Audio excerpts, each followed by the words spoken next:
মা কোন বাবা সন্তানের খিদা সহ্য করতে পারে না, নিজের রক্ত বিক্রি করেও সন্তানরে খাওয়াইতে চায় রে।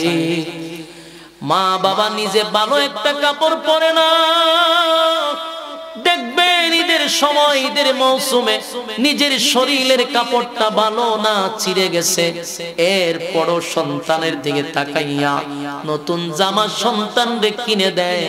বাবার যে শরীরে কাপড় নাই একবারও খবর রাখে না। সন্তানের জুতা কিনে দেয়, বাবার একটা স্যান্ডেল পর্যন্ত নাই। এমন অবস্থায় চললেও সন্তানকে বুঝাইতে দেয় না। যদি কোনো মা বাবা সন্তানকে কাপড় কিনে না দিতে পারে, দেখবেন ঘরের কোনায় বসে বসে মা আর বাবা কান্নাকাটি করে, হায় রে ঈদের মৌসুমে কত বাচ্চারা সকালবেলায় নতুন কাপড় পরিধান করবে, আমার সন্তানটা নতুন কাপড় পাবে না। এই যে মনে কষ্ট সন্তানের, এই কষ্টে মা বাবা সারা রাত ঘুমায় না। সেখানে কোন মা বাবা যদি যেই সন্তানের কাপড় না থাকলে মা বাবা কান্দে ঘুমায় না, সেখানে যদি সন্তানের পেটে খিদা থাকে কোন মা বাবা এটা বরদাস্ত করবে না। এটা মা বাবার জন্য সবচেয়ে বেশি কষ্ট। ওই মহিলা কান্দে আর বলে, ওমর 3 দিন ধরে আমার 2টা বাচ্চা না খাইতে খাইতে আমার বাচ্চাগুলি ভালো করে ওইটা দাঁড়াইতে পারে না, আমি মা হইয়া বরদাস্ত করতে পারি না। হযরত ওমরকে কিন্তু মহিলা চিনে নাই, ভাবছে কোন যুবক, এই জন্য বলে আগন্তুক যুবক, আমার 2টা বাচ্চার পেটে খাবার নাই, কিন্তু মা হইয়া তাদের কান্না আমিও সহ্য করতে পারি না। তাই আমি তাদেরকে সান্ত্বনা দেওয়ার জন্য এই পাতিলার মধ্যে পানি নিয়া 2টা পাথর পানির মধ্যে রেখে অনর্থক লালালারি করতেছি আর বলতেছি, একটু শান্ত হও, গোশত রান্না হচ্ছে। বাচ্চাদেরকে সান্ত্বনা দিল, বাবারে শান্ত হও, কিছুক্ষণের ভিতরে তোমাদের জন্য খাবারের ব্যবস্থা আমি করে দিব। পাথরে লাড়াছাড়া করি, বাচ্চারা অপেক্ষা করতে করতে দুজন ঘুমায়া গেছে। তাই আমিও শান্ত পাইলাম যে আমার বাচ্চাগুলি ঘুমায়া গেছে। হযরত ওমর এই কথা শুনে ওমরের চোখ দিয়া পানি পড়া শুরু হয়ে গেল। ওমর কিন্তু সহজে তার চোখ দিয়া পানি আসার কথা না, ওমর খুব শক্তিশালী এবং খুব কঠোর, ইসলামের ব্যাপারও সে কঠোর, সহজে ওমরে কান্দানো সম্ভব না। কিন্তু ওমর চোখের পানি মুছে আর বলে, মাগো এখানে কয়দিন ধরে আপনি আছেন? বলে 3 দিন ধরে এখানে না খেয়ে আমি এখানে বসে আছি। হযরত ওমর বললেন, আপনারা বসেন, আমি দেখি কি করা যায়।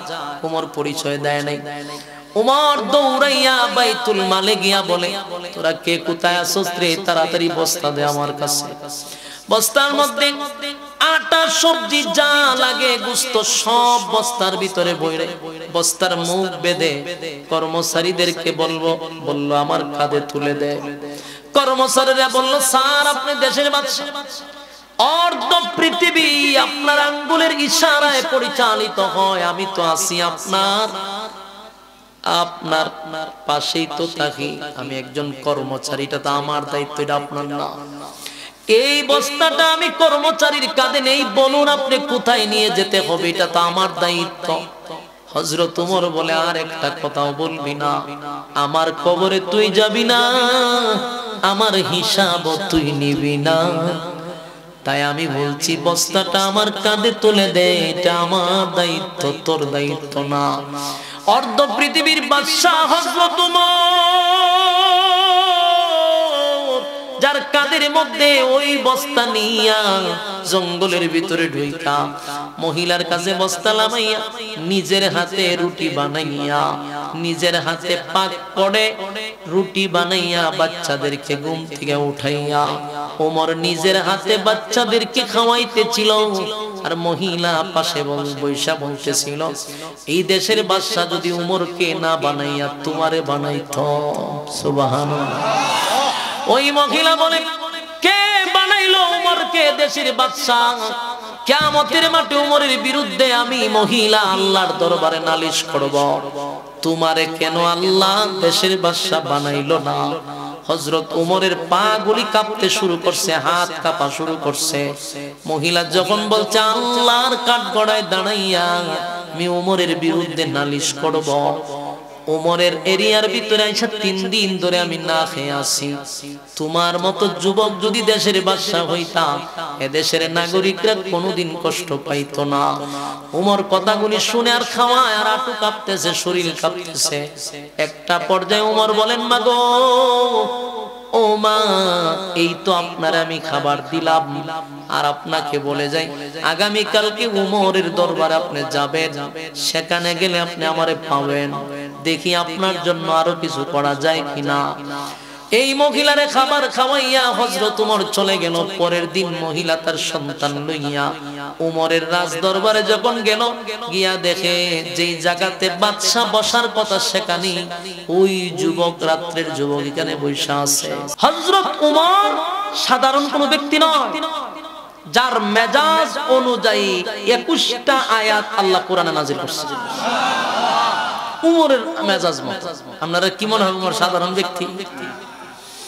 মক্কাতে যখন কালেমার দাওয়াত রাসূল দিত, আল্লাহর হুকুম সবচেয়ে বড় যে হুকুম এটা হলো নামাজ। এই নামাজ প্রকাশ্যে পড়া সম্ভব ছিল না। হযরত ওমর যখন কালেমা পড়ছে, ওমর আয়েশা দেখে সাহাবীরা লুকিয়ে লুকিয়ে নামাজ পড়ে। ওমর জিজ্ঞাসা, হুজুর নামাজ তো আল্লাহর হুকুম, এটা প্রকাশ্যে পড়বে লুকিয়ে কেন? রাসূল কয়, প্রকাশ্যে পড়লে মানুষকে তারা নামাজের মধ্যে হত্যা করে।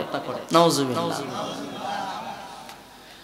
খলিফাতুল মুসলিমিন হযরত ওমর তখন নবীর সামনে দাঁড়ায়া বলেন, হুজুর কালেমা আমি পড়ছি, এক আল্লাহর উপর আমি ঈমান আনছি, আপনি নবীর উপরে ঈমান আনলাম, আল্লাহর কোরআনের উপর ঈমান আনলাম, সব জান্না বুঝাই তো আমি ঈমান আনছি।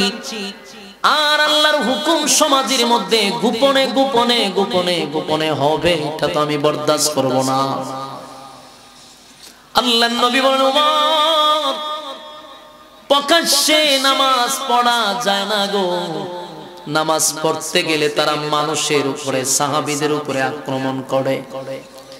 এমন কি আল্লাহর হাবিব, আল্লাহর পরে যার সম্মান আর মর্যাদা, সেই নবীর উপরেও তারা নামাজের মধ্যে আক্রমণ করছে।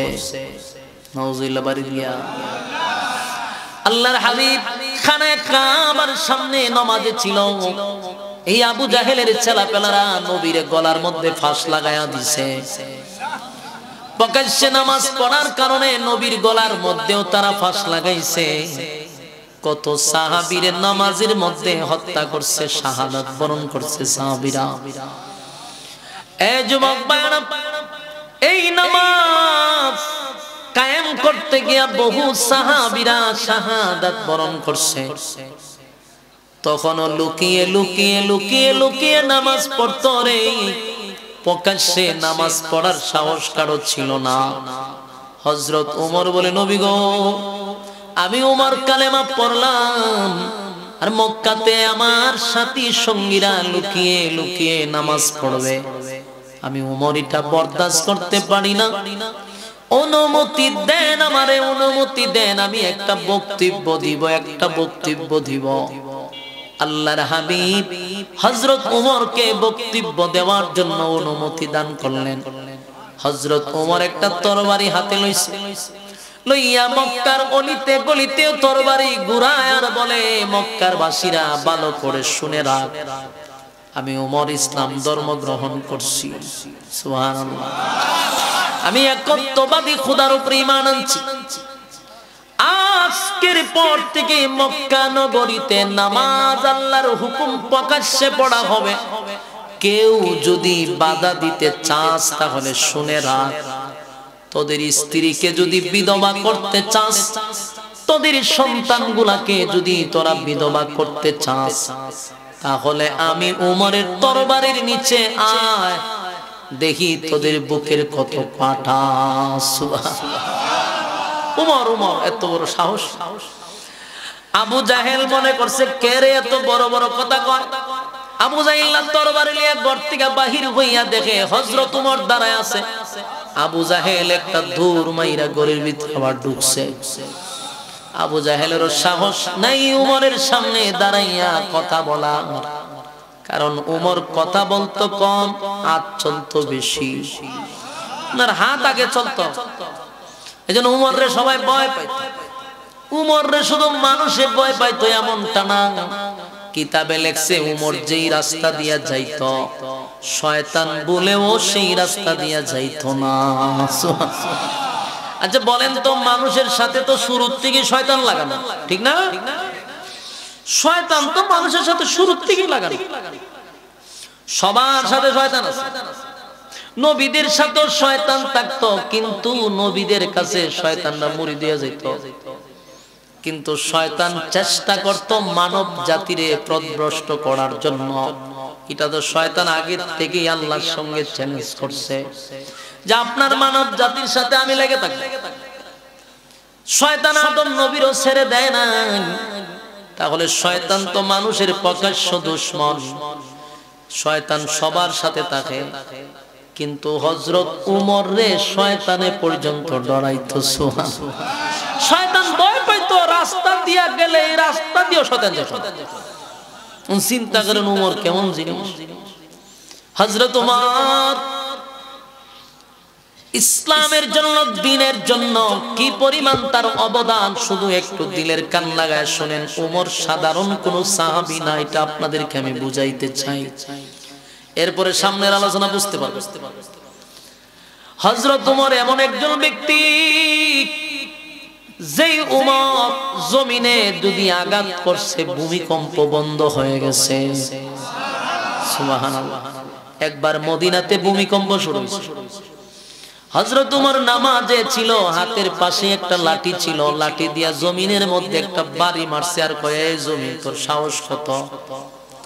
আমি উমর নামাজ পড়তেছি আর আমার হাবিবে কিবরিয়া মাটির নিচে, আবু বকর মাটির নিচে, আর তুই মাটির মধ্যে লড়াছড়ি করস। এই যে বাড়ি মারছিল, এখনো মদিনার মানুষ সাক্ষী, মক্কার মানুষ সাক্ষী। আপনারা জিজ্ঞাসা করেন, আজও পর্যন্ত মক্কা মদিনায় ভূমিকম্প হয় নাই। আজও হয় নাই। চ্যালেঞ্জ করেন আমার সাথে, মদিনা যান জিজ্ঞাসা করেন। ওখানকার বিশেষজ্ঞরা, বিজ্ঞানীরা টেস করে দিয়েছে, আজ পর্যন্ত উমরের শাসনামল থেকে নিয়ে এই পর্যন্ত ভূমিকম্প হয়েছে না। একবারই যে বন্ধ হয়েছে, ও কিয়ামতের আগ পর্যন্ত বন্ধ। যে সময় ভূমিকম্প হবে সে সময় কিয়ামত শুরু হবে। মদিনায়, মক্কায় ভূমিকম্প হবে কখন? যখন দাজ্জাল আগাইতে চাবে তখন ভূমিকম্প শুরু হবে। আর এই ভূমিকম্পই দাজ্জাল ভয়ে, আতঙ্কে সেখান থেকে পালাবে। কারণ দাজ্জাল গোটা পৃথিবী ভ্রমণ করবে, সব জায়গায় তার বিচরণ চলবে। শুধু মক্কা মদিনায় যখন সে যাওয়ার সাহস করবে তখনই ভূমিকম্প শুরু হবে। দাজ্জাল তখন ভয় পায়, সেখান থেকে সরে আসে। আর না হয় আজ পর্যন্ত ভূমিকম্প বন্ধ, এক উমরের মাটিতে বাড়ি দেওয়ার কারণে। সুবহানাল্লাহ, সুবহানাল্লাহ। হযরত উমর কেমন সাহাবী শুনেন। যখন উনি দেশের বাদশা ছিল, খলিফা ছিল, একটা দুইটা দেশের বাদশা না, 50টা রাষ্ট্র ওনার আঙ্গুলের ইশারায় চলতো। 50টা রাষ্ট্র বুঝেননি? অর্ধ পৃথিবী, অর্ধ পৃথিবী উমরের আঙ্গুলের ইশারায় চলতো। সুবহানাল্লাহ। এত বড় রাজত্বের মালিক ছিল হযরত উমর। আমরা রে রাজনীতি ভাইছে, উমরের জীবনী পড়া দরকার। সেই উমর অর্ধ পৃথিবী শাসন করছে, অর্ধ পৃথিবী। এখন একটা দেশ চালাতে গেলে আমরা খবরই জায়গা, হ্যাঁ, আমেরিকার প্রেসিডেন্ট হলে সারা বিশ্বের বলে প্রেসিডেন্ট, অথচ উমরের আঙ্গুলের ইশারায় অর্ধ পৃথিবী চলছে। কোন সিকিউরিটি ছিল না। এখন তো একটা চৌকিদার হইলো আরেক চৌকিদার লাগে হেরে নিরাপত্তা দিতে। আর রাসূলের যুগে হযরত উমর এত বড় গোটা অর্ধ পৃথিবীর বাদশা, কোনো সিকিউরিটি নাই। উনি মরুভূমিতে ঘুমায় থাকতেন। বিভিন্ন দেশের লোকেরা এসে কইতো, সর্বনাশ, আমাদের রোমের বাদশাদের ডাইনে বামে শত শত হাজার হাজার সেনাবাহিনী থাকে তাদেরকে মানে নিরাপত্তা দেওয়ার জন্য। আর উনি মরুভূমির মধ্যে ঘুমাইছে, কোন লোক নাই, কেউ নাই। কারণ একটাই, হযরত ওমর কারো হক নষ্ট করে নাই। কথা কই না দি? হক যদি কেউ কারো নষ্ট না করে তার শত্রু আছে? আমার কথা কই না দি? এদেশের এমপি মন্ত্রীরা যদি মানুষের হক নষ্ট না করত, মানুষের হক যদি মানুষকে বুঝাইয়া দিত, বলুন তারাও গ্রামে যে হাঁটতে পারতো, চা খাইতে পারতো, মানুষের হাতে পয়সা, মানুষ তাদেরকে সম্মান করতো, কারণ তারা মানুষের হক নষ্ট করছে না, তার কোনো শত্রু নেই। দেখবেন যারা বেশি হক নষ্ট করে তাদের সিকিউরিটি বেশি লাগে, কারণ এরা নিরাপদ না। কারণ হে নিরাপদ থাকবো কেমনে আরেকজনের হক নষ্ট করে? তুই শান্তিতে থাকবি রে বাবস কেমনে? তুই এই চিন্তা তোর মাথায় কিভাবে আসলো? তুমি আরেকজনের হক নষ্ট করে তুমি শান্তিতে ঘুমাইবা? কখনো সম্ভব না। এজন্য যারা মানুষের হক নষ্ট করে না তারা বুক ফুলিয়ে রাস্তা দিয়ে হাঁটে, ভয় নাই। আমার যুবক ভাইরা, খলিফাতুল মুসলিমিন হযরত ওমর এমন একজন সাহাবী ছিল, এই লোকটার একটু ভালো করে চিনা দরকার, ভালো করে চিনা দরকার। আপনাদের ওনার ব্যাপারে আরো জানা দরকার। যখন উনি গোটা 50টা রাষ্ট্রের প্রেসিডেন্ট ছিল, তখন ওনার অধীনে মিশরের একজন গভর্নর ছিল, যার নাম হলো আমর ইবনুল আস রাদিয়াল্লাহু তাআলা আনহু। আমর ইবনুল আস উনি ছিল গোটা মিশরের, পুরা মিশরটাকে উনি নিয়ন্ত্রণ করতেন। হযরত ওমর হলেন তখনকার গোটা পৃথিবীর বা অর্ধ পৃথিবীর বাদশা, আর মিশর চলতো গভর্নর হিসাবে ছিল আমর ইবনুল আস। হঠাৎ করে একদিন গোটা মিশরের মানুষ আমর ইবনুল আসের অফিস ঘেরাও করছে, বাড়ি ঘেরাও করছে, মানুষ আন্দোলন শুরু করছে। আমর ইবনুল আস বলেন, ঘটনা কি? তোমরা আমার বাড়ির সামনে এসে এইভাবে কেন আন্দোলন শুরু করলাম? কি এমন কাজ আমি করলাম? সবাই বলতে লাগলো, এ আমর ইবনুল আস শুনো, মিশরের মানুষ চলে পানি দিয়ে, এই যে নীল নদের পানি দিয়ে আমরা কৃষি কাজ করি, আমরা সবজি ফলন করাই, আমরা কৃষি কাজে এই পানি ব্যবহার করি। আমাদের আয়ের একটা উৎস হলো কৃষির মাধ্যমে। এই নদীতে যদি পানি না থাকে তাহলে আমাদের মিশরে দুর্ভিক্ষ শুরু হয়, মানুষ না খেয়ে মারা যাবে। আজকে অনেক দিন ধরে নীল নদের পানি শুকিয়ে গেছে, তুমি তো এখানকার গভর্নর, তাহলে তোমরা একটা ব্যবস্থা করে দিতে হবে, কারণ এই নীল নদের পানি যদি না থাকে আমাদের গোটা মিশরে দুর্ভিক্ষ শুরু হবে। আমর ইবনুল আস বলেন, নদী শুকিয়ে গেছে, এটা কি আমার হাতে কোনো কিছু আছে না? যখন নদী যদি শুকায় যায়, এটা সরকারের কোনো দোষ আছে? বৃষ্টি না দিলে কোনো মেম্বারের দোষ আছে? চেয়ারম্যানের দোষ আছে? এটা তো সম্পূর্ণ আল্লাহর উপর। জনগণের কথা হইল, পানি যেহেতু নাই, রাষ্ট্রীয় ভাবে পানির ব্যবস্থা করেন। আপনারা যেহেতু ক্ষমতা, তো পানির ব্যবস্থা করেন, প্রয়োজনে রাষ্ট্রীয় ভাবে এই ব্যবস্থা নেন। সবাই যখন আমর ইবনুল আসের কাছে এসে বলল, তোমরা পানির ব্যবস্থা করো, রাষ্ট্রীয় ভাবে ব্যবস্থা করো, না হয় আমরা না খেয়ে মারা যাব। আন্দোলন তীব্র থেকে যখন তীব্র হয়ে গেল, হযরত আমর ইবনুল আস চিন্তা করলো যে আন্দোলন শুরু করছে, তারা তো একটা দেশের মধ্যে অন্যরকম ভাবমূর্তি তৈরি করবে। তাই আমর ইবনুল আস তৎকালীন সময়ে একটা চিঠি লিখছে হযরত ওমরের কাছে, এখন খলিফার কাছে চিঠি লিখছে। আর তখন তার টেলিফোন আছে, সিডি যাইতে তো সময় লাগে, সিডি আইতো সময় লাগে। মিশর থেকে সিডি পাঠাইছে মদিনা উমরের কাছে। সিডি যখন উমরের কাছে গিয়ে পৌঁছে, সিটির মধ্যে আমর ইবনুল আস লিখছে, ওগো আমার খলিফা হযরত উমর, আপনি আমার দায়িত্ব দিবেন, মিশরের দায়িত্ব আমার হাতে দিবেন।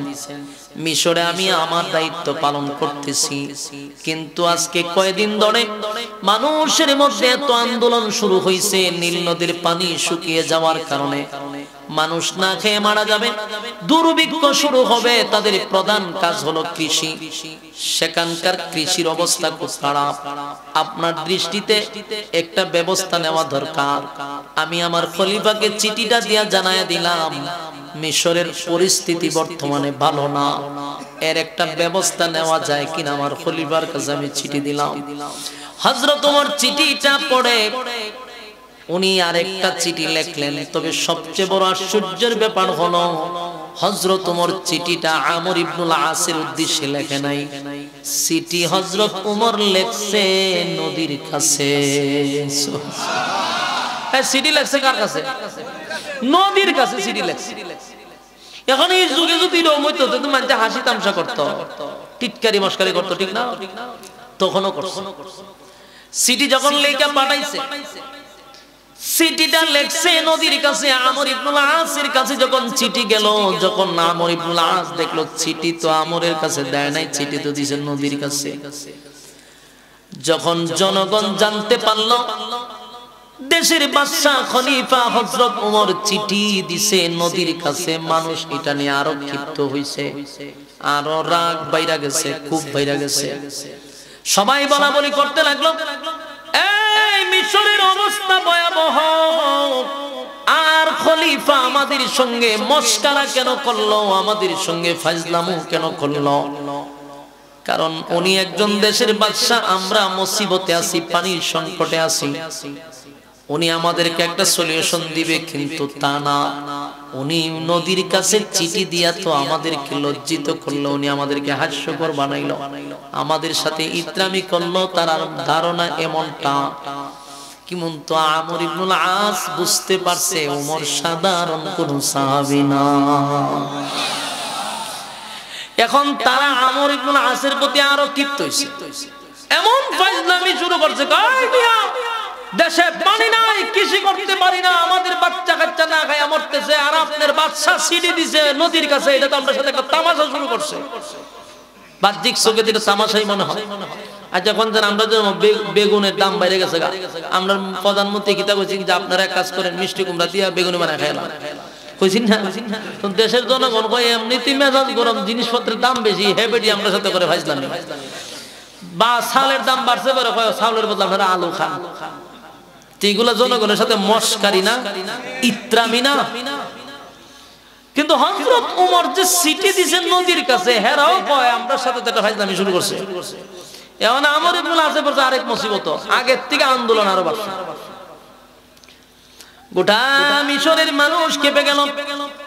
আমর ইবনুল আস তাদেরকে বলল, তোমরা আমার কথা শোনো, এতটা তোমরা ক্ষিপ্ত হইও না, আগে বুঝার চেষ্টা করো, আগে শোনো, তারপরে তোমরা বিরোধিতা করো। আমর ইবনুল আস তাদের সামনে একটা বক্তব্য দিলেন, এই আমার মিশরের মানুষেরা শোনো, যিনি চিঠি দিছেন উনি সাধারণ কোনো ব্যক্তি না, উনি হলেন রাসূলের সবচেয়ে মহব্বতের সাহাবী হযরত ওমর। তোমরা তো আগে চিঠিটা নদীর কাছে পৌঁছাইবার সুযোগ দাও, এরপরে না হয় তোমরা আন্দোলন করো, তোমরা আমাদের এলাকা ঘেরাও করো, কোনো অসুবিধা নাই, কিন্তু আগে চিঠিটা তো জায়গা মতো পৌঁছাই দিব। যার কাছে চিঠি দিছে তার কাছে চিঠি পৌঁছাইবার সুযোগটা তো দিতে। মানুষের কয় আমরা সাথে আপনারা ফাইজলামি শুরু করছে, মানুষ আরো ক্ষিপ্ত শুরু হয়েছে। আপনাকে আমরা জ্ঞানী মনে করতাম, কিন্তু আপনি এখন যে বক্তব্য দিচ্ছেন স্পষ্ট বোঝা গেল এই সিডির পক্ষে আপনিও কথা বললেন, এটা কি আমাদের সাথে ফাজলাম? নদী কি কোনোদিন চিঠি পড়বে? নদী কি মানুষের কথা শুনে নাকি? নদী কি মানুষের কথা বুঝবে নাকি? আমর ইবনুল আস বলেন, অবশ্যই অবশ্যই নদী সিটির কথা শোনার পরে, উমরের কথা শোনার পরে মানতে নদী বাধ্য। আমর ইবনুল আস কই বলে, বেটা নদী চিঠি পাওয়ার পরে উমরের কথা মানতে বাধ্য। আমি আমর ইবনুল আস বললাম, কারণ কেন মানবে? উমর নদীর মালিকের সাথে সম্পর্ক। উমর কার সাথে সম্পর্ক? নদীর মালিকের সাথে। যা উমরের যেহেতু সম্পর্ক, তাই নদী উমরের কথা শুনতে বাধ্য। এবার মিশরের কিছু মানুষরা বলল, ঠিক আছে, যা হবার পরে হবে, আগে আমরা কিছু সময়ের জন্য আমর ইবনুল আসের কথাটা মেনে নিলাম, যদি পানি না পাই তাহলে আর মিশরে তুমি গভর্নর হওয়ার মতো সুযোগ তোমার দিব না। এমনকি তারা হত্যা করার পর্যন্ত সিদ্ধান্ত নিছে। আমর ইবনুল আস বলেন, আমার সঙ্গে সব মিশরের মানুষ আমার সঙ্গে নীল নদীর কাছে যাওয়া শুরু করলো। সব মানুষ যাওয়া শুরু করছে দেখার জন্য, কেউ হাসতেছে, কেউ তামাশা দেখতেছে। আবার কিছু মানুষ জানে উমরের ব্যাপারে, তারা চুপ ছিল, তারা দৃশ্য দেখতেছিল। কারণ উমর তো নদীর মালিকের সাথে তার সম্পর্ক, তাই নদী উমরের কথা শুনতেও পারে। এই কথা ভেবে সবাই যখন নদীর পারে গিয়া চিঠিটা লইয়া আমর ইবনুল আস নদীর মাঝখানে নিয়া দিছে। চিঠির মধ্যে কি লেখা জানেন? চিঠির মধ্যে লেখা ছিল, এই নীলনদ, আমার চিঠি পাওয়ার পরে তুই পানি দিবি, আর না হয় শুন, এই নীল নদ বলতে আর কিছু থাকবে না, আমি উমর সব বরাত করে দিব। কারণ নদীরে তোরে বানাইছে মানুষের গোলামি করার জন্য। নদী শুন, এই মানুষের গোলামির জন্য বানাইছে। তুই যদি মানুষের গোলামি না করস, আমি উমর ওয়াদা দিলাম নীল নদ বলতে কিছু থাকবে না, আমি মাটি দিয়া চিরতরে বন্ধ করে দিব। উমরের চিঠির মধ্যে এতটুক লেখা ছিল যে নদী তোরে বানাইছে আল্লাহর বান্দাদের গোলামি করার জন্য, তাই তুই তোর গোলামি কর, আর যদি তুই গোলামি বন্ধ করে দেস, নদীরে আমি কিন্তু তোরে বরাত করে দিব। কথা কি বুঝতেছেন? এই কথাটাই ছিল। কারণ হযরত উমরের চিঠিটা পাওয়ার পরে নদীতে যখন দেওয়া হলো, আমর ইবনুল আস বলেন, আমি চিঠিটা রাখতে দেরি, আমি তাকায়া দেখি আমার পিছনে পানি দৌড়াইতেছে। আপনাদের ইমানের জজবা বড় কম, ইমানের দুর্বলতা আছে। সুবহানাল্লাহর আওয়াজে বোঝা যায়। একটা জবান বন্ধ রাখবেন না, বলুন আল্লাহু আকবার। আরো জোরে বলেন আল্লাহু আকবার। এই হয় না ইমানের আওয়াজে বলেন আল্লাহু আকবার। উমরের চিঠির কত পাওয়ার, চিঠির কত পাওয়ার। এই যুবক ভাইরা উমরকে ভালো করে চিনেন, উমর সাধারণ সাহাবী না। কেন নদীর চিঠি পাওয়ার পরে পানি দিতে বাধ্য হলো? এর এক নাম্বার কারণ হলো, আপনি যখন আল্লাহর গোলামি করবেন, আপনি যখন মালিকের হুকুম পালন করবেন, আল্লাহ বলেন বান্দারে, কুল কায়নাত আমি বানাইছি মানুষের গোলামির জন্য, আর মানুষরে বানাইছি আমি আল্লাহর গোলামির জন্য। সূর্য আমাদের গোলামি করে, দিলের কান লাগায় শুনে, এই যে সূর্য মানুষের গোলামি করে, চন্দ্র মানুষের গোলামি করে, গাছ ফল দেয় মানুষের গোলামি করে, নদী মানুষের গোলামি করে, সব কীট পতঙ্গ যা দেখি আমাদের চোখে সব মানুষের গোলামির জন্য আল্লাহ বানাইছে। কিন্তু মানুষকে বানাইছে মালিকের গোলামির জন্য। সুবহানাল্লাহ। বলুন, সমস্ত সৃষ্টি জগৎ বানাইছে আমাদের গোলামির জন্য, আর আমাদেরকে বানাইছে মালিকের গোলামির জন্য। ওয়ামা খালাকাতুল জিন্না ওয়াল ইনসা ইল্লা লিয়াবুদুন। আল্লাহ বলেন, মানব দানব আমি বানাইছি একমাত্র গোলামি আমার করার জন্য। সুবহানাল্লাহ। আমি আপনি যখন আল্লাহর গোলামি করব, সমস্ত মাখলুকাত আপনি আমার গোলামি করবে, সন্দেহ নাই। গাছ কিন্তু আল্লাহ বানায় নাই গোলামির জন্য, এই নদী কিন্তু আল্লাহ গোলামির জন্য বানায় নাই। নদীরে আল্লাহ গোলামির জন্য বানাইছে, গাছ আল্লাহর গোলামির জন্য বানায় নাই। কিন্তু গাছে আল্লাহর জিকির করে, মাছে আল্লাহর জিকির করে, সূর্য চন্দ্র গ্রহ নক্ষত্র পাহাড় পর্বত যা কিছু আল্লাহ সৃষ্টি করছে সব মালিকের জিকির করে। মালিকের জিকির যদি না করে তারা বেঁচে থাকে না। গাছের জবান থেকে যদি আল্লাহ বলা বন্ধ হয়ে যায়, ওই গাছ আর জিতা গাছ থাকে না, মরে যায়, মরা গাছ হয়ে যায়। নদীর জবান থেকে যদি আল্লাহ বলা বন্ধ হয়, নদী আর কোনোদিন ঢেউ দিবে না, নদীর মধ্যে তরঙ্গ সৃষ্টি হবে না, নদীটা মরা নদী হয়ে যাবে। এই জন্য পাখিরে আল্লাহ জিকিরের জন্য বানায় নাই। পাখি আল্লাহর জিকির করে, যতদিন জিকির করবে ততদিন বেঁচে থাকবে। কিন্তু প্রশ্ন হলো, পাখিরে তো আল্লাহ জিকিরের জন্য বানায় না, গাছ আল্লাহর জিকিরের জন্য বানায় নাই, নদী আল্লাহ জিকিরের জন্য বানায় নাই। জিকির করে যতদিন বেঁচে থাকে ততদিন, জিকির নাই তো বেঁচে থাকে না। কিন্তু প্রশ্ন হলো, মানুষরে তো আল্লাহ জিকিরের জন্য বানাইলো, মানুষরে তো জিকিরের জন্য বানাইলো, মানুষ জিকির না করলে আল্লাহ কেন তারে মারে না? কথা হয় না? প্রশ্ন আছে কিনা?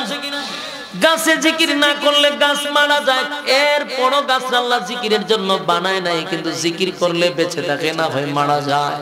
কিন্তু মানুষকে বানাইলো জিকিরের জন্য, মানুষ জিকির না করলেও তারে আল্লাহ মারে না। তার একটা কারণ হলো, বান্দা শুন, আমি তোরে বানাইছি জিকিরের জন্য, আমি বানাইছি তোরে গোলামির জন্য। গোলামি যতদিন করবি ততদিন তুই বেঁচে থাকবি। বিষয়টা তোদের জন্য এমন না, মানুষের জন্য নিয়মটা এমন না। কারণ মানুষের জন্য আমি জান্নাত বানাইছি, মানুষের জন্য জাহান্নাম বানাইছি। বান্দা যদি জিকির করস পাইবি চিরস্থায়ী জান্নাত, জিকির যদি না করস পাবি জাহান্নাম। গাছের জন্য জান্নাত নাই, গাছের জন্য জাহান্নাম নাই, মাছের জন্য জান্নাত জাহান্নাম নাই। এই জন্য জিকির করবে বেঁচে থাকবে, জিকির নাই বেঁচে থাকার কোনো অধিকার নাই। মানুষ জিকির না করলেও বেঁচে থাকবে, কারণ জাহান্নামের আগুনে জ্বলার জন্য। কথা কি বুঝতেছে আমার যুবক ভাইরা? এই মালিক আমাদেরকে বানাইলো মালিকের গোলামির জন্য, মালিকের গোলামির জন্য। আল্লাহ বলেন, আফা হাসিবতুম আন্নামা খালাকনাকুম আবাসাও ওয়া আন্নাকুম ইলাইনা লা তুরজাউন। আমি আল্লাহ অনর্থক তোমাদেরকে বানাই নাই, অকারণে বানাই নাই, নিষ্প্রয়োজনে বানাই নাই। ওয়া মা খালাকাতুল জিন্না ওয়াল ইনসা ইল্লা লিয়াবুদুন। মানব তরে বানাইছি, মানব আর দানব তরে বানাইছি শুধুমাত্র কেবলমাত্র আমি আল্লাহর গোলামির জন্য, আমি আল্লাহর গোলামির জন্য। ওয়াদা দিলাম, বান্দা তুই যদি আমার গোলামি করস, আমি আল্লাহর যদি সন্তুষ্ট করতে পারস, আমি আল্লাহর যদি তুই হয়ে যাস, গোটা মাখলুকাত তোর হয়ে যাবে। সুবহান।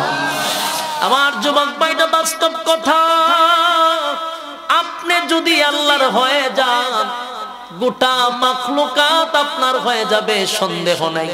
উমর তো আল্লাহর হয়ে গেছে, তাই মাখলুকাত উমরের কথা শুনে জুরে কোন সুবহানাল্লাহ। গোটা মিশরের মানুষ এই দৃশ্য দেখে, যারা অমুসলিম ছিল, অসংখ্য মানুষ কালেমা পড়ে ঈমান আনছে। যে এটা কেমন? উমরের কথার চিঠির মাধ্যমে নদী পানি দেয় রে। আমর ইবনুল আস বলে, উমর নদীর মালিকের সাথে সম্পর্ক, তাই নদী পানি দিতে বাধ্য। আমার যুবক ভাইরা, এই উমর সাধারণ কোন সাহাবী নয় গো, উমর সাধারণ কোন সাহাবী না। উমরের জীবনী যদি আপনারা পড়তে থাকেন আশ্চর্য হয়ে যাবেন।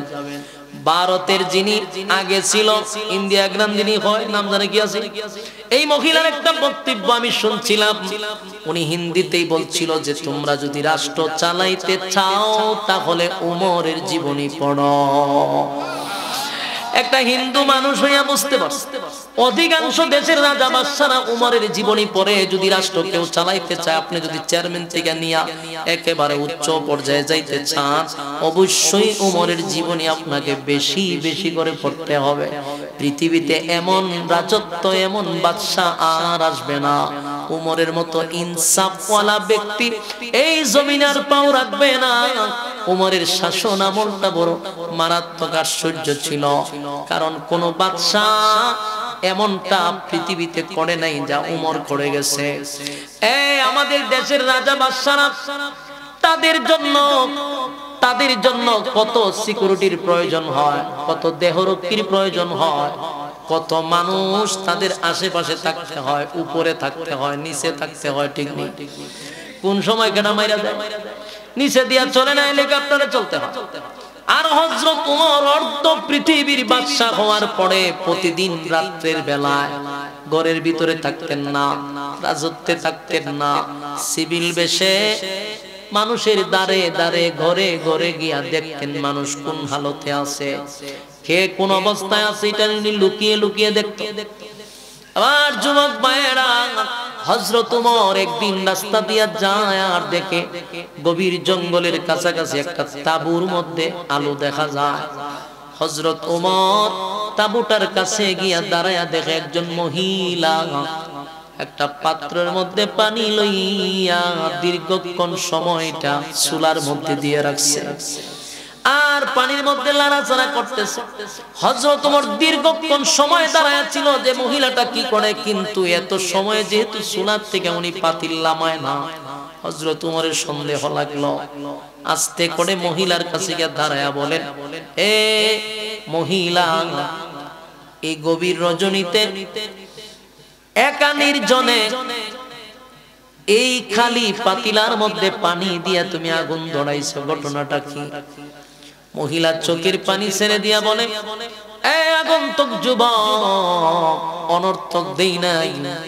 আজকে 3 দিন ধরে আমার পেটে কোনো খাবার নাই, আমার কষ্ট নাই, কিন্তু আমার 2টা বাচ্চা পেটের খিদা আমার সামনে খাবারের জন্য কান্নাকাটি করে। আমি তো মা, আমি কেমনে এই সন্তানের খিদা সহ্য করি? পৃথিবীর কোন মা বাবা তার সন্তানের খিদা সহ্য করতে পারবে না। ভাই, আমরা তো অভাবে পড়ি নাই, আমরা তো মোটামুটি সচ্ছল, এই জন্য আমরা এগুলা বুঝতে পারি না। আপনার কোনো বাচ্চা যদি বলে বাবা আজকে 2 দিন ধরে খাই না, আপনি কি সহ্য করতে পারবেন? আমি পারবো না জীবন। আপনারা পারবেন কিনা আমি জানি না। কোন ওই মহিলার বোঝার বাকি না, গত রাত্রে যে আমারে রুটি বানাইয়া কাঁধে করে বস্তা নিয়ে আসছিল, সে তো অন্য কোন যুবক না, উনি তো হলেন হযরত ওমর খলিফা। মহিলা এবার ভয়ে আতঙ্কে কাঁপতেছে, কারণ ওমরের নাম শুনলে যেখানে শয়তান ভয় পায়। এখন বুঝেন ওই মহিলার অবস্থা কি হবে। মহিলা তরতর করে কাঁপতেছে আর বলে, আমি বুঝতে পারি নাই, অন্যায় হয়ে গেছে, আমার অপরাধ হয়ে গেছে, গত রাত্রে আপনাকে চিনতে পারি নাই গো খলিফা, আমি এই জন্য আপনার ব্যাপারে কিছু মন্তব্য করছি। হযরত ওমর সেখান থেকে সিংহাসন থেকে নেমে মহিলার কাছে এসে বলে, মাগো, আপনাকে এখানে আনার উদ্দেশ্য হলো এই রাজ দরবারের সবার সামনে আপনি সাক্ষী দেন, আপনি কি আল্লাহর কাছে আমার বিরুদ্ধে নালিশ করবেন? সুবহানাল্লাহ। কতটুক ভয় ছিল রাষ্ট্র চালাইতে গিয়া। আর আজকে আমার দেশের একটা চেয়ারম্যান মেম্বার যদি হইতে পারে, বিধবাদের ভাতা পর্যন্ত মাইরা খায়, বয়স্ক ভাতা পর্যন্ত মাইরা খায়, এমন কি অসহায় দরিদ্র মানুষের লেপ টিন্ডা পর্যন্ত খায়া বইয়া থাকে। কত দুর্ভিক্ষ, রুচি এত নষ্ট হইছে, রুচির মধ্যে দুর্ভিক্ষ পড়ছে, খাইতে খাইতে অসহায় মানুষদের খাবার পর্যন্ত তারা মাইরা খায়। আর দেশে অর্ধ পৃথিবী উমরের আঙ্গুলের ইশারায় পরিচালিত হইতো গো। সেই উমর ভয়ে কাঁপতে ছিল। মহিলার কাছে বলে, মাগো, আমার অন্যায় হয়ে গেছে, আমি প্রতিদিন গ্রামে গঞ্জে ঘুরতে গিয়ে আপনার সাইডে যাওয়া হয় নাই, তাই আমারে মাফ করে দেন। আর এতগুলা মানুষের সামনে বলেন আপনি আল্লাহর কাছে আমার নামে বিচার দিবেন না। মহিলা কান্দে আর বলে, এমন একজন বাদশা যেই দেশে আছে, এই দেশের জনগণের কোনো টেনশন নাই। সুবহানাল্লাহ। আমার যুবক ভাই হলো উমর। উমর তো সাধারণ কোন সাহাবী নয় রে, উমর তো সাধারণ কোন সাহাবী না। উমর তো একটা মানুষকে হত্যা করতে পারে না। উমর কেমনে একটা মানুষকে হত্যা করবে? তাই মদিনার মানুষ চতুর্দিকে যখন শুনলো উমর একজন লোককে হত্যা করছে, উমর একজন লোককে হত্যা করছে, মদিনার মানুষ আশ্চর্য হয়ে গেল।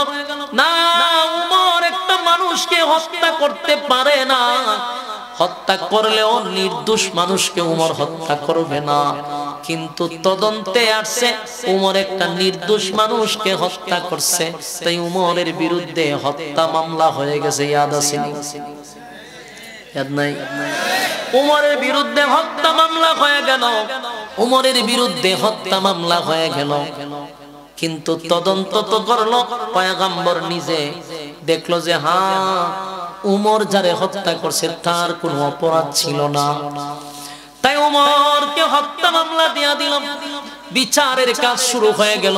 বিচারক হলেন স্বয়ং আল্লাহর পয়গম্বর, নিজেই বিচারক।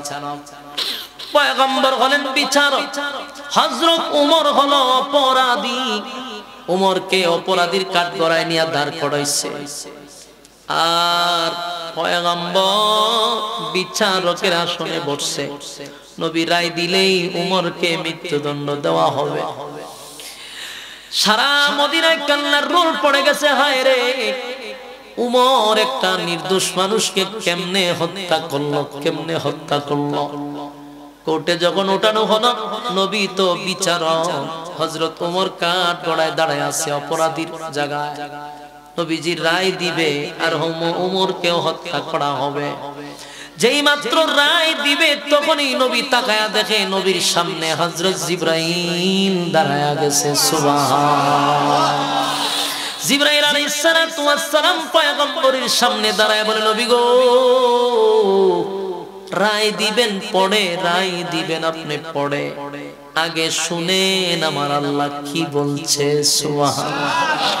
আগে নবীজি আপনি হলেন বিচারক, হযরত ওমর হলো একজন অপরাধী, মাঝখানে আরেকজন দরকার, উনি হলেন অ্যাডভোকেট, একজন উকিল দরকার। কথা হয় না? আপনি হলেন বিচারক, ওমর হলো অপরাধী, মাঝখানে তো মামলা লড়ার জন্য একজন উকিল দরকার। আজকের এই মামলার উকিল স্বয়ং আল্লাহ। সুবহানাল্লাহ। এটাই বুঝে আপনাদের আওয়াজ আল্লাহু আকবার বলেন। এই ইমানের আওয়াজ দিয়ে বলেন আল্লাহু আকবার। এই আরো জোরে বলেন আল্লাহু আকবার। ওমর সাধারণ কোন সাহাবী না, সাধারণ কোন সাহাবী না। আল্লাহ নিজেই বলে আপনি নবী বিচারক, ওমর হলেন অপরাধী, মামলা আমি স্বয়ং আল্লাহ লড়ব। আল্লাহ যদি মামলা লড়ে, নবী কি রায় দেওয়ার ক্ষমতা রাখে? আল্লাহ নিজেই মামলা লড়ার জন্য বইলা দিছে। সাথে সাথে নবীরে ওই মামলা লড়ার জন্য আল্লাহ যে আয়াতটা তখন নাজিল করে, ওই আয়াতটা হলো সূরা নিসার কয় নম্বর আয়াত? মাশাআল্লাহ, তাহলে মনোযোগ আছে। সূরা নিসার 65 নম্বর আয়াত, যেটা আপনাদের সামনে আমি সর্বপ্রথম তেলাওয়াত করে বলছিলাম, স্মরণ রাখবেন। আপনারা স্মরণ রাখছেন। এই সূরাটার এই আয়াতটা তখন এই ঘটনাস্থলে নাজিল হয় একটা বিশাল সমস্যার সমাধান দেওয়ার জন্য।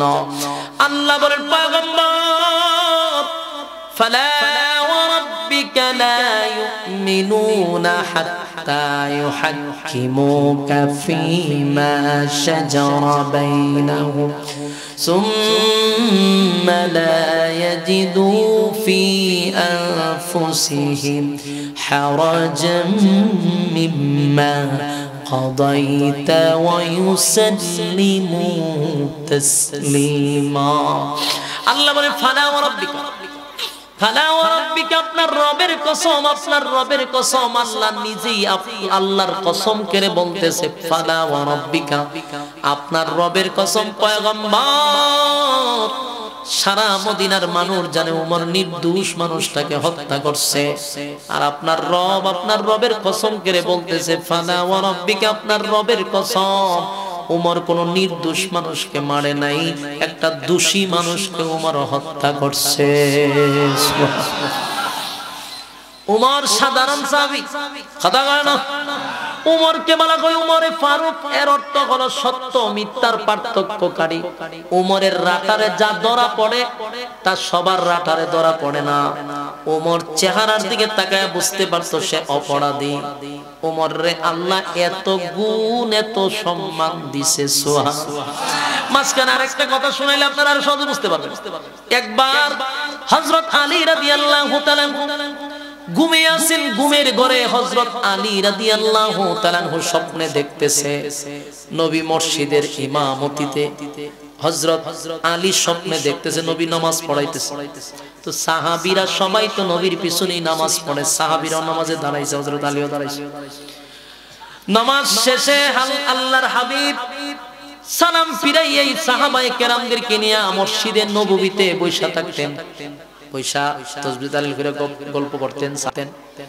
ঠিক হযরত আলী নবীজি যখন নামাজ পড়াইতেছে স্বপ্নে দেখতেছে, সালাম ফিরানোর পরে আলী সচরাচর সব সময় একটু বসেন, কিন্তু স্বপ্নে দেখে হযরত আলী এমনিতে উঠা বাহিরে গেছে।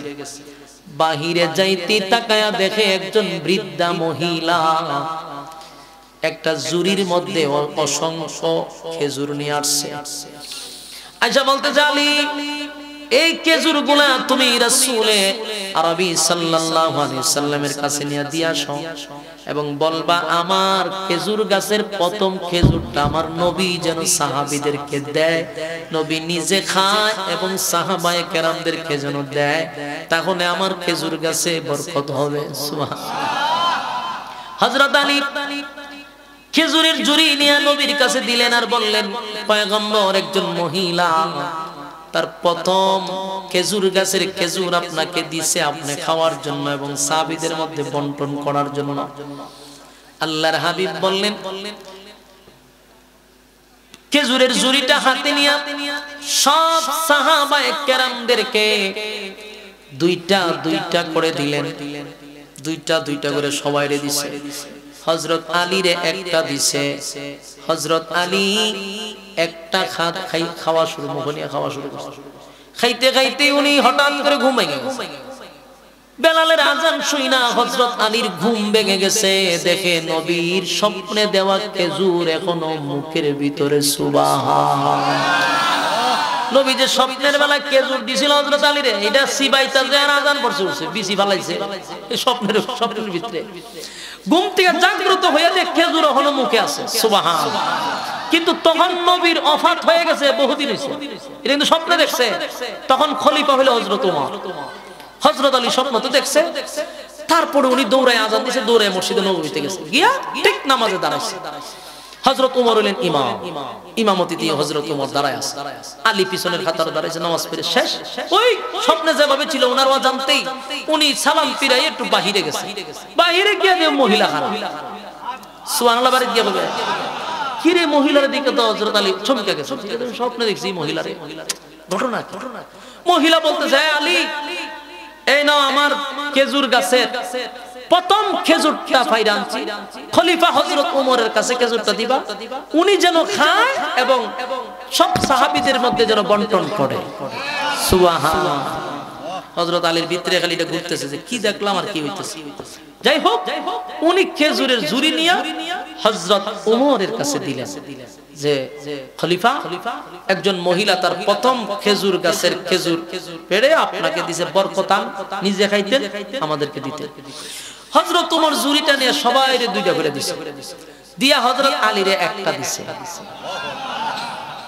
কথা কি বুঝতেছেন? আলী নাও স্বপ্নে দেখছে, ওমরকে আর দেখছেন, একটা দিছে। তো হযরত আলী বলতেছে, ওমর ঝুড়ির ভিতরে তো আরো অনেক খেজুর আছে, আমার আরো কিছু দেও, কম তো না, তো আরো তো আছে। হযরত ওমর বলেন, আলী রাসূল তো তোমার একটার বেশি দিছেন। সুবহানাল্লাহ। হযরত আলী আশ্চর্য হয়ে গেছে, চোখের পানি হযরতের আলীর চোখ দিয়া পড়া শুরু করছে আর বলে, হযরত ওমর পুরা ঘটনাটা আমি স্বপ্নে দেখছি, ঠিক আমি বুঝতে পারতেছি না আমার স্বপ্নের খবর তুমি কেমনে জানলা? এই ওমর, তোমার কাছে কি কেউ জানাইছে? তুমি কি কোনোভাবে মারফতে জানতে পারছো? হযরত ওমর বলেন, না, কেউ জানায় নাই, কোনো মারফতে জানতে পারি নাই, কিন্তু আমি আমার আল্লাহর সঙ্গে সুসম্পর্ক হওয়ার কারণে আমি এমনিতেই এটা বুঝতে পারছি। সুবহানাল্লাহ। এটা আলাদা একটা ইলহামের মাধ্যমে আল্লাহ প্রদত্ত খবর, আল্লাহ প্রদত্ত। এখন আপনি বুঝুন, আলী দেখলো যা স্বপ্ন, হযরত ওমর আলীরে জিগায়, নবী তো একটার বেশি তোমার দিছে না, আমি দুইটা দিব। সুবহানাল্লাহ। এই হলো হযরত ওমর। তো ওমরের পক্ষে স্বয়ং উকিল হইছে কে? হযরত ওমরের পক্ষে উকিল হলো আল্লাহ। আল্লাহ কয়, ফালা ওয়া রাব্বিকা, আপনার রবের কসম, ওমর কোন নির্দোষ মানুষকে হত্যা করে নাই। ফালা ওয়া রাব্বিকা লা ইউমিনুনা হাত্তা ইউহাক্কিমুকা ফীমা শাজারা বাইনাহুম সুম্মা লা ইয়াজিদু ফি আনফুসিহিম হারাজাম মিম্মা কাদাইতা ওয়া ইউসাল্লিমু তাসলিমা। আল্লাহ বলেন, যাকে হত্যা করা হইছে সে সমাজের মধ্যে বলতো সে একজন মুসলমান। কথা ইয়াদ আছে নি? ইয়াদ রাখেন। সমাজের মধ্যে সে কি বলতো? সে মূলত মুসলমানই ছিল না, সে ছিল নামদারি মুসলমান। শুরুতে নামদারি বলছিলাম, সে আসলে কি ছিল না? মুসলমান ছিল না, কিন্তু দাবি করত মুসলমান। সে ছিল একটা মুনাফিক, আর হযরত উমরের রাঠারে ধরা পড়ছে যে সে মুনাফিক। তাই উমর সঠিক বিচারটা তখন করছে। এখন শুনেন উমর কেড়ে তার হত্যা করল। উমরের বক্তব্য হইল, তুই নিজের দাবি করছত মুসলমান, একজন ইহুদি যদি নবীর বিচার পছন্দ না হয়, কোন ইহুদি যদি বলে যে আমার নবীর বিচার পছন্দ হয়েছে না, এটা স্বাভাবিক। একজন ইহুদির কাছে নবীর বিচার পছন্দ হবে না, এটাই তো বাস্তব। একজন খ্রিস্টানের কাছে নবীর বিচার পছন্দ হবে না, এটাই স্বাভাবিক। এই শীষ দিতেছে, একটা ইহুদির কাছে নবীর বিচার পছন্দ হবে না, এটাই স্বাভাবিক। খ্রিস্টানের কাছে পছন্দ হবে না, স্বাভাবিক। মূর্তি পূজারীর কাছে পছন্দ হবে না, স্বাভাবিক। কিন্তু একজন মুসলমান দাবি করে যদি কয় নবীর বিচার পছন্দ হয় নাই, বুঝতে হবে এখানে সন্দেহ আছে। হযরত ওমর বুঝতে পারছে যে হ্যাঁ মুনাফিক, কিন্তু সে মুসলমান নাম নিয়ে কেন চলবে? সে তো মুসলমানের নাম নিয়ে মুসলমানের ক্ষতি করতেছে। সে একটা ভাইরাস, আর এই ভাইরাস যদি থাকে আরো অনেক মানুষ আক্রান্ত হবে। তাই ভাইরাস দূর করার জন্য এমন মুনাফিককে হত্যা করা জায়েজ। ইসলামের জন্য, ইসলামের স্বার্থে মুনাফিক ইহুদির থেকেও ভয়ঙ্কর। আমার কথা কি বুঝতেছেন? হযরত উমরের কথা হলো, আমার নবী যেখানে বিচার করছে, বিচারের রায় দিছে, তুই নিজের মুসলমান দাবি করে বলস নবীর বিচার তোর পছন্দ হয় নাই, তাহলে তুই মুসলমান না, তুই মুনাফিক। মুসলমানের নাম নিয়ে কেন তুই সমাজে বসবাস করস? তুই আমার ইসলামের ক্ষতি করতেছস। ইসলামের দুশমনকে হত্যা করা এটা তো জায়েজ। তাই উমর জায়েজ কাম করছে। আল্লাহ নিজে আয়াত নাজিল কইরা কয় উমর নির্দোষ, উমর অপরাধ করে নাই। সুবহানাল্লাহ। এই হলো সূরা নিসা 65 নম্বর আয়াতের নাজিল হওয়ার মূল কারণ।